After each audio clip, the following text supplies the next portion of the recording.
If you think corporations bought free speech before, now that they're human, they'll buy even more. Yeah, their money has free speech to me. Welcome to the Alliance for Democracy's The Populist Dialogues. This cable access program is part of our effort to create a true democracy based on a just society. Our guest today is Nolan Higdon, faculty advisor to Project Censored. Project Censored educates students and the public about the crucial role of a free press for democratic self-government. So welcome to the show, Nolan. Thank you, David, for having me on. Good, yeah. So first of all, my first question to you is, why is a free press crucial to self-government? Well, we live in a form of democracy, right? We have a republic here, and that's based on the people making decisions. So we need an informed basis, and people don't have the time nor the means to sort of travel around and follow around like Barack Obama or their congressmen. And so this, goes back for hundreds of years. We've had a press. These are the people that tell you what's going on so you can make a good decision in the voting booth. Unfortunately, what's happened, especially in the last 30 years, the press has just been bought off by corporations, and these corporations are able to control what information is broadcast and what is not. They're able to filter how information is broadcast. And you can see this in striking detail. You pay attention to things like the Iraq War, for example. You have upwards of like 70% of the United States public believing these so-called weapons of mass destruction exist. That's even still now. Oh yeah, it's about 30% still think they exist now. But the 70%, is a huge number. That's not just people getting something wrong. That's people believing something exists which does not.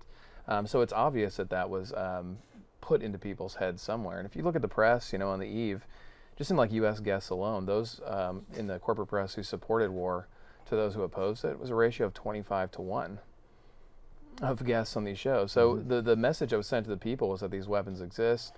People have still these false notions that Saddam Hussein was tied to 9/11, which even our federal government has now admitted is completely false.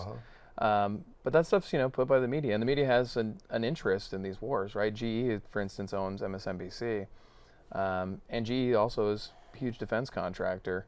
So then we're going to make a ton of money with war. We got that memo that came out, and I think it was 2006, that we know that people like Phil Donahue were cut from MSNBC because they opposed the war. And the memo said straight out, our competitors are waving the flag and this pro-war thing. We can't be the station where there's like a Donahue opposed to war. So that's, direct top-down censorship. And not to mention, when things are closed, Donahue ended up being correct. That there wasn't these weapons of mass destruction. Right. And, we saw this in other places as well in the eve of that war. Jesse Ventura got a contract. He had a 3-year contract from MSNBC. They took him off the air, and they said, we'll keep paying your contract so long as you don't, tell anyone about this deal. So for 3 years, he disappears. Obviously, you saw voices like Bill Maher and Michael Moore cut from television. So it's really, top-down control. What we at Project Censored say is, this independent press, there's plenty of people in the independent press in the run-up to Iraq War who were saying, this is false. There are not weapons of mass destruction. There's plenty of other reasons to not like Saddam Hussein, but war may not be the answer. And so we at Project Censored try and shine light on those independent journalists, people doing this actual fact-based work without a paid agenda.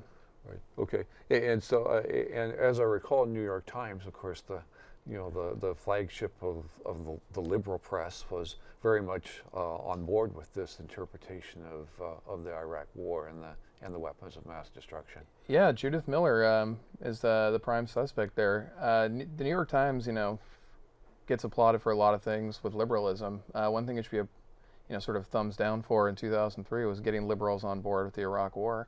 Judith Miller wrote an article saying these weapons of mass destruction exist with Ahmed Chalabi as her source, former CIA operative.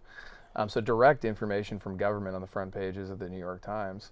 And this is a huge problem, this close relationship between government and the press. That's something we try and uncensor. And you saw even, people like Joseph Wilson from the State Department who were brave enough, to report this op-ed saying that Saddam Hussein never tried to get the sarin gas in Niger.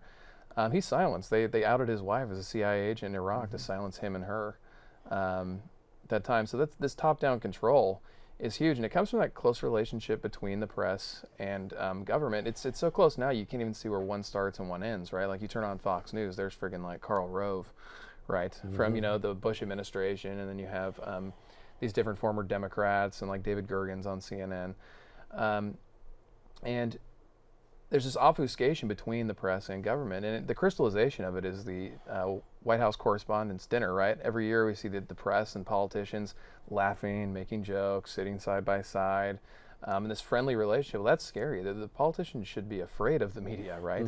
Media's job is to infiltrate these people and expose the things they don't want us to know. But we see just the opposite. We see this very close relationship between media and the press. I mean, even like you'd see on like the 2000 campaign trail, for example, George W. Bush threw a 30th birthday party for David Gregory, and this, that type of close relationship is something that should not exist. Right. Yeah. And the press has sort of lost, the corporate press has lost its backbone. You saw with the NSA scandal, right? Glenn Greenwald is getting interviewed on the corporate news networks, and they're asking him like, why shouldn't you be a traitor for releasing these leaks? And Greenwald's just like, I'm doing the job we're all supposed to be doing. We're all supposed to be exposing corruption by government. You should be on my side. I'm doing what we should both be doing. I think, at least when I went to school quite a few years ago, it wasn't that long ago. the press was the fourth estate, or the fourth branch of government, which was supposed to be the watchdog, and now it's the handmaiden. Yeah, it's a talking piece. I mean, these White House talking points are just taken by the corporate press and reported to the people. That's what we at Project Censored say. Look into who these sources are. Look where this money is, because especially these stories, like major issue right now, among many issues, though, is poverty inside the United States. But the sources that are used to investigate poverty tend to be rich politicians, leaders of banks. It's not, the people on the street who are actually suffering from poverty, whose stories, could illuminate this reality. Instead, poverty is almost discussed like amongst academics and politicians by the media. Well, the media has just this disconnect from the people they're reporting to. And I think that was very obvious in the Olympics, right? We saw this like Twitter storm of journalists making fun of like the Sochi housing, right? Like there's leaks and there's these terrible smells and there's dogs running loose and people are coming into doors. And they're laughing at it, this like lifestyle and making jokes of it. A lot of people in the United States live like that. That's that's their lives, and they would not consider that funny. But again, it demonstrated this disconnect between the press and the people they're reporting to. Like a lot of people in the United States live with those conditions, and you should be reporting those as sort of a sad reality, rather than something to kind of laugh at as you get to go back to your state in like New York City. Right. Yeah. So talk about Project Censored. What's the mission of Project Censored, and where did it come from? What's the origins? Okay. Yeah, Project Censored's mission, if I could sum it up, would be that we want to promote media literacy, and we want to uncensor the facts, so people can understand what media is good on what topics, what media is bad on what topics, and just find the facts so they can decide for themselves. In this mission, we've angered people on the left, we've angered people on the right, which we all say, I think that means we're doing something right. If we can spread around sort of the anger and the lauding to all sides. So Project Censored started in 1976, and it came out of the Watergate scandal. Carl Jensen at Sonoma State University was amazed that Richard Nixon could be reelected just under 6 months after the Watergate scandal broke, and he won by this, landslide. Yeah, he wasn't. I was totally amazed at that. Yes, shows a lot of people. But he started to look. He said, what was the corporate media talking about? And he noticed they weren't talking about Watergate. But he looked at independent press, and these people were talking about Watergate. So he began to ask, well, if that was happening then, what's happening now? What are people doing now? And that was sort of the genesis of Project Censored. Let's compare corporate coverage to independent media coverage, and see what different stories or dialogue are taking place. And it's been a student, faculty, community project. People from the community, students, faculty nominate stories. They're validated by people in the field, PhDs, doctors, et cetera. And these become validated independent news stories, and these are on our website, The Daily Censored. And you can link to that from projectcensored.org.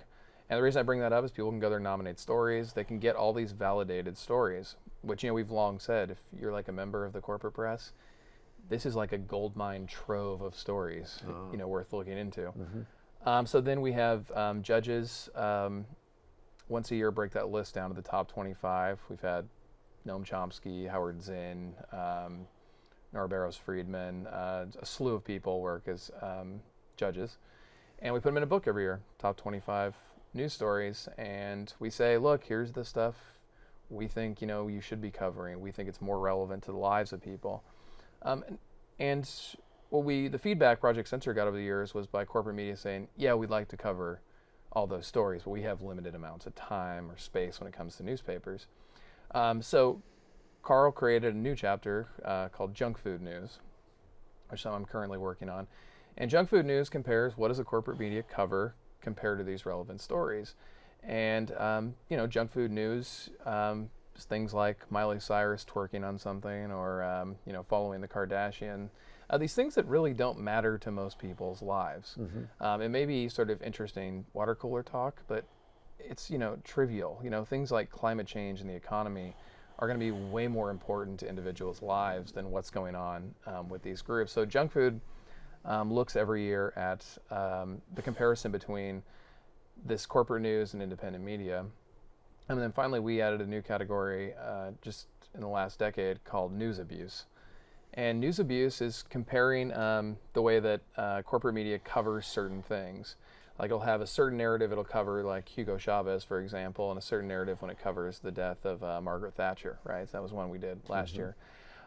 So there's a sort of abuse of ignoring the wrongs of one person and only focusing on the wrongs of another, right? That serves the interest. And I think, this year, news abuse, something that everyone should really understand and see, is between the United States and Russia. We have our press just sort of attacking Russia for spying on journalists when they come to the Sochi Olympics and how, there's still this evil empire. But meanwhile, in the United States, we're collecting droves of data on every single person's email, phone calls, purchases, etc. And this corporate press went along with this, right? And they're still going along with it. So that's, that type of news abuse. And also, to sort of attack Russia for what it's done with free speech over there.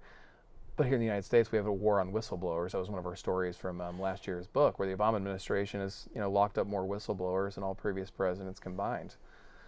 So that's the type of news abuse, right? This selective narrative, and often that parrots what the establishment is saying. Yeah, it really seems that, just as an observer of the press, it really seems like they have a split personality, and without some analysis, you kind of wonder where that comes from, where they will say about the ills of our enemies and then not recognize those same ills when they're here at home. Yeah, there's it's something we've gotten sort of attacked for over the years. It's not that we want to say that all these journalists are necessarily evil. Some of them are just products of their circumstances, right? You need to get attention, right, if you're going to be a journalist and make some money at it, if that's your goal. And a lot of these people know they get attention. If an interview with Barack Obama is probably going to get more attention than an interview with Nolan Higdon. I'm humble enough to admit that. So they need to keep access to those things, and I think that the decision a lot of these people make is that to keep that access, we're not going to be too critical, and we're going to be seen as someone who you can talk to and not worry about getting too critical, because we know it's going to sell our stories and draw attention. So I think in some cases that's really just what happens. They want to keep access, and that access is more important than doing their job, which is to hold these people accountable, the American people. So that helps explain why a particular individual journalist would do that. But then you have the other structural things with the whole industry, and you mentioned this in terms of the corporate ownership and the interlocking of major GE with NBC, for instance, and right. The industry has dramatically changed. I just read a recent series of articles on the millennials generation, those born between 1982 and 2004, and I was greatly concerned that their conception of media, is this 24-hour news cycle, and it's changed so much in the last 30 years. that young people don't even realize what the media used to be, right? Yeah. So we used to have this fairness doctrine that was deleted in the 80s, and the fairness doctrine said, if you have a show where you're really critical of someone or something, you have to give that thing or person like time on the show to refute what you said, an equal amount of time. We lost that in the 80s, and that's when Rush Limbaugh and this media pops up, where now you can basically just say whatever, and it doesn't matter. You're not held accountable for it. And then we used to also have a limitation on ownership since 1934 with the Communications Act. And the goal was let's keep media diverse. That was a grassroots movement to say, let's get a lot of ownership is a good thing. We deleted that in 1996 with the Telecommunications Act, and now 5 companies own 90% of media. And we've lost that diversity, and the internet was supposed to be this bastion of hope, right? Like, let's get out there, we'll have all this information. Just a recent analysis done by Robert McChesney pointed out that roughly the same amount of companies own the media which people go to on the internet. So this is transferring over to the internet. And that diversity is lost. Well, eventually, how much is lost? Do we have one corporation controlling the news? Does that worry people? Like, how much more can we possibly cut down? We see, these big attempts at mergers right now by Comcast in the news. But, you turn to independent media, like, KBOO in Portland or KPFA in the Bay Area, for example, and they're telling you like a radically different narrative than what you hear in the corporate press. It's almost like 2 different worlds. And I'm not here to necessarily step in and tell you like which narrative is better, but it's good to hear all these sort of different sides so people can make a decision. Yeah, and just talking about KBOO radio here in Portland, community-supported radio. When I organize an event here in Portland, I know that I can go to KBOO and they will probably help me publicize the event, but I don't go to the other stations because I know that they don't care. And so many of them don't even do local broadcasting. Yeah, I mean, this is, these community radio and community television stations, community newspapers, these things are hugely important. I mean, if, this is where you get information out, this is where you get these stories out, and also, do-gooder stories as well. This is not just bad stuff. People are doing great things in the community, share that. Let it be an inspirational idea, get people to help out. We have this, major disconnect in so many communities around the nation, and it's becoming worse and worse.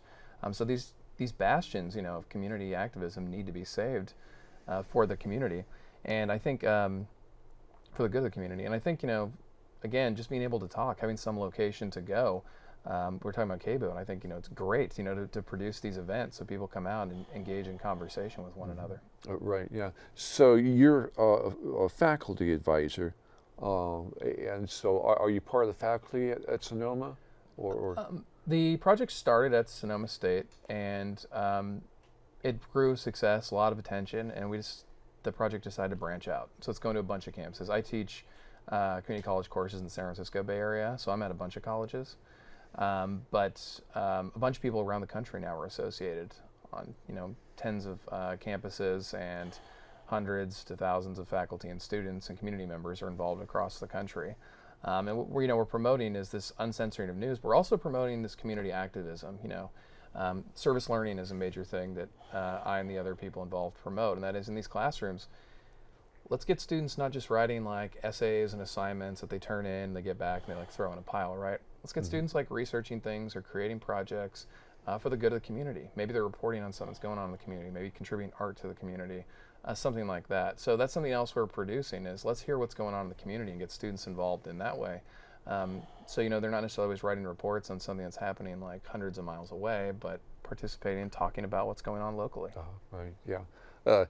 You're mentioning that you teach at a number of different colleges in the Bay Area. Reminds me of another story which is really underreported. I don't know if this made your list of 25 or not, but probably not. But that typically, traditionally, professors were based in a single campus, and that's not the case anymore, and that has had a really big difference in terms of how instructors and professors are able to operate and make a living.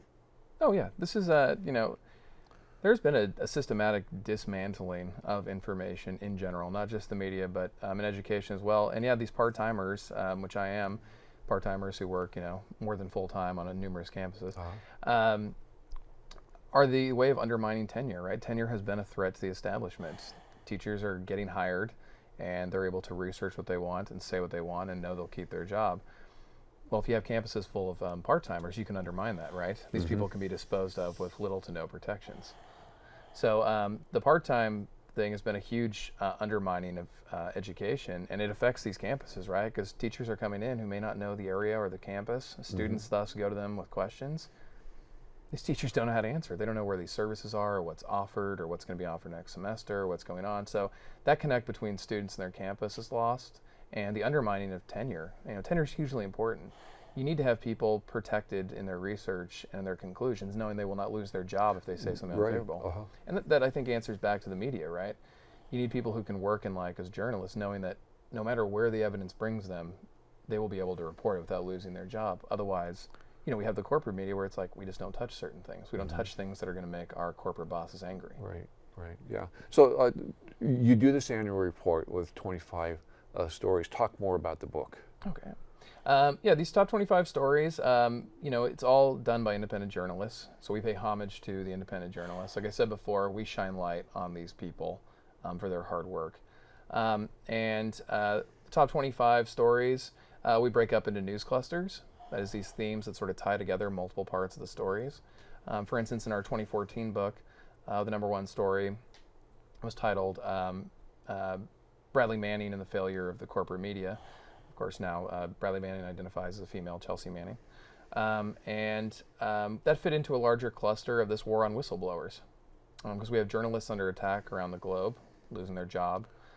We have Obama attacking whistleblowers, as I said before, more than any previous president, all previous presidents combined. And this failure of the corporate media with Chelsea Manning, right? Chelsea Manning unearthed these abuses by the United States military against journalists and citizens inside Iraq, among other things. And what ends up happening to Chelsea Manning, right? Chelsea Manning goes to jail for exposing these. While the people who did the crimes are running around free. Now, the complaint was, Chelsea Manning should have went to the media, should have never, exposed these documents to WikiLeaks. But Chelsea Manning did go to the media, went to the Washington Post, went to Al Jazeera, went to the New York Times, and was turned down by the New York Times and the Washington Post.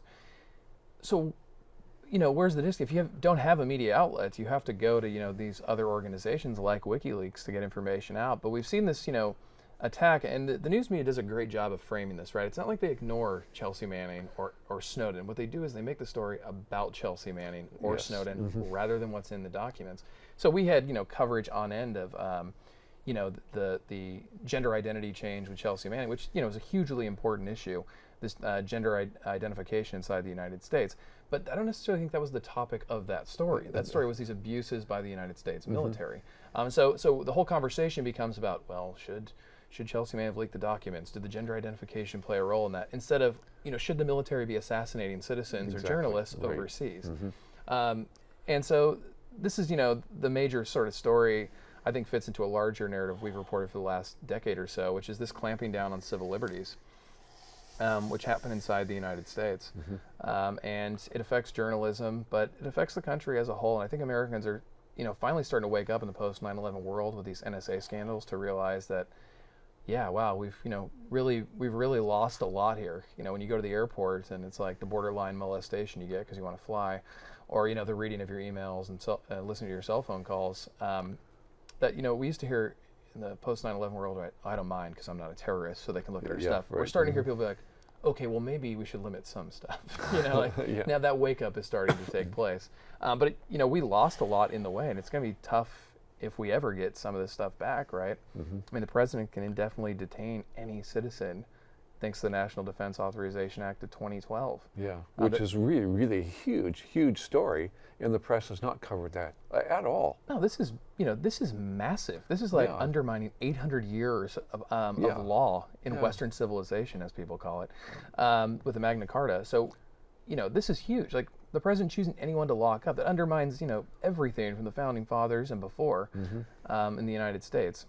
So I think you put that with the Military Commissions Act in the mid-2000s, which talked about allowing for this infrastructure to be built to take away civil liberties in times of dissent, the Patriot Act 2. And we're seeing this long sort of history of getting rid of the very bedrocks of our society. Yeah, and then there's the whole question about the construction of all these detention centers around the nation. Yes. It's like, wow, where are the stories about that? Those have huge implications for our future freedom.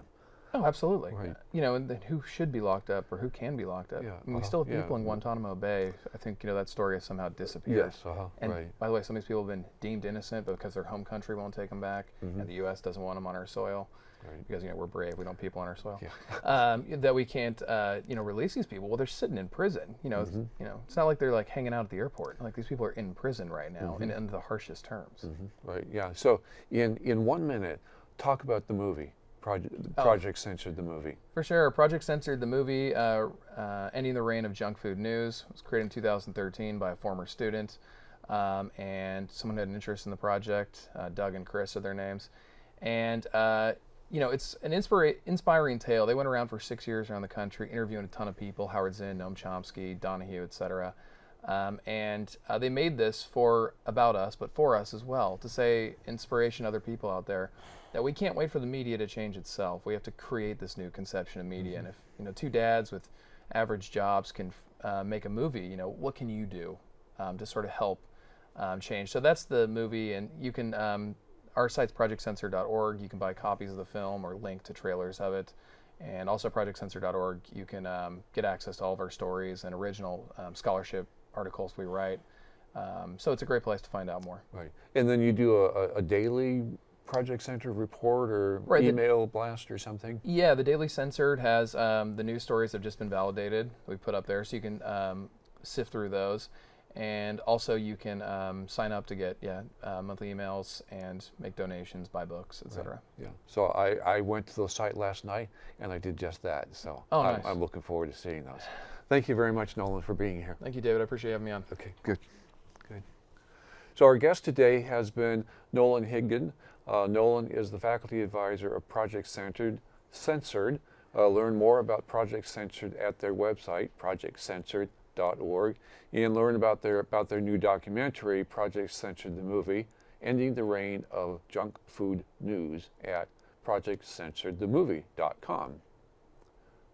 Don't forget you can watch Populist Dialogues on YouTube. Go to youtube.com/populistdialogues to view most of our past shows. And when you're there, click the subscribe button so that when a new program is uploaded, you will automatically receive an email notification. Thank you to Roger Bates, Melissa Hayes, Joan Horton, Janet Morris, and Tom Thomas for their volunteer time getting us on the air. And to all of you for watching, thank you. I hope that we'll see you again in 2 weeks. Bye. If you think corporations bought free speech before, now that they're human, they'll buy even more. Yeah, their money has free speech, to me quite a shock. 'Cause I never heard my money talk. When a corporation has a colonoscopy, then I'll believe they're human like me.